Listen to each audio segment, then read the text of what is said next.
कि मेरा पुत्र भरत आया है, अब मैं राजगद्दी होगा, राज तिलक होगा भरत लाल जी को। लेकिन भरत जी सारी बातों को सुन करके और महारानी कैकेयी को माता नहीं महारानी करके संबोधित करता है और कहता है ये तूने क्या कर दिया।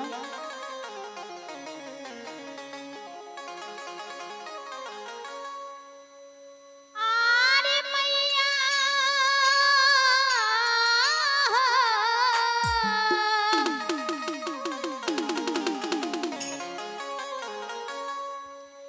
कहते हैं कि पुत्र कुपुत्र हो जाता है लेकिन माता कभी कुमाता नहीं होती है। लेकिन हे माता, आज तूने ममता को भी कलंकित कर दिया है।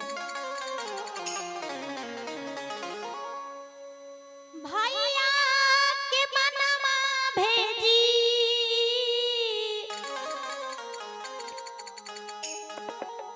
खुशियां मनैलो माई कार कैलो।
वैसे भी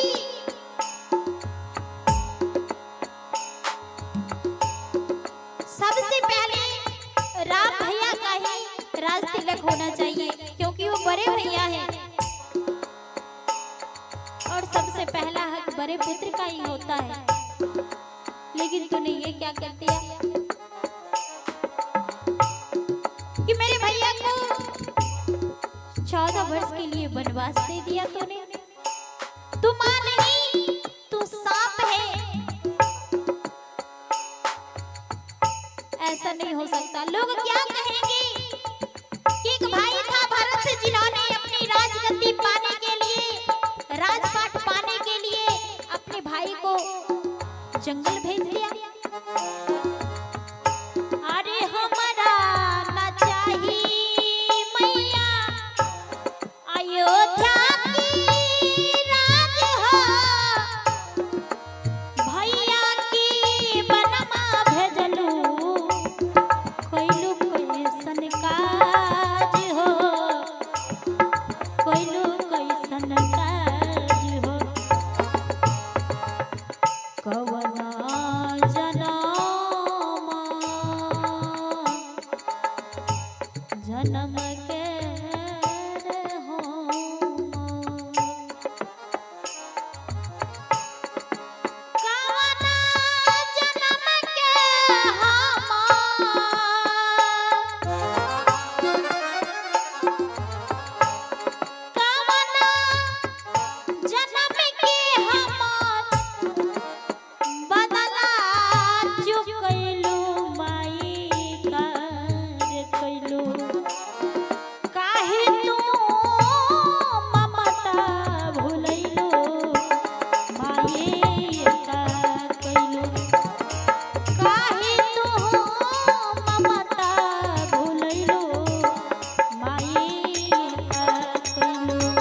मुझे बताए।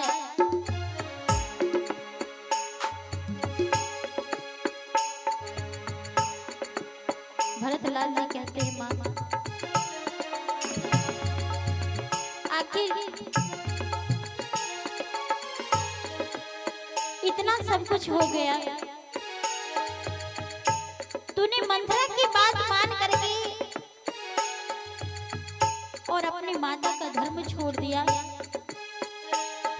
भैया राम कभी आपको अपनी माँ से अधिक प्रेम करता था, कभी सौतेली माँ नहीं समझता था, लेकिन आज तूने अपना औकात दिखा दिया। मंथरा के चक्कर में पड़ के बिगड़लू सभी काज हो, तोहरी करनी से बाबूजी गइले सूरधाम हो, गइले सूरधाम हो।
हाँ